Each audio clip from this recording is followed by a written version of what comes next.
নমস্কাৰ বন্ধু বান্ধৱীসকল, আজি ব্ৰহ্মপুত্ৰৰ উত্তৰ পাৰৰ কেইখনমান উপনৈ বিষয়ে ক'বলৈ ওলাইছো। এক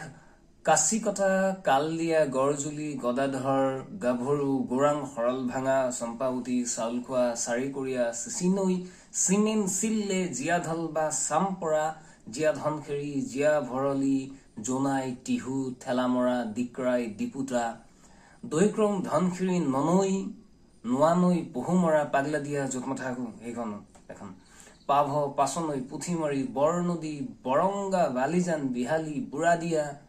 বুঢ়ীসুতি বেকি বেদেতি বেলখিৰি বিহালী বুৰৈ মৰা ধনখিৰি 1 মৰা ধনখিৰি 2 মানে 2 মৰা ভৰলী মৰিধল মানাহ ৰঙানৈ লেকো শাকতলা সনকো সোণাই ৰূপাই সোৱণখিৰি এইখিনি আছিল আৰু পিছলৈ আৰু থাকিব, যিহেতু এইটো প্ৰথম খণ্ড ব্ৰহ্মপুত্ৰ উত্তৰ পাৰৰ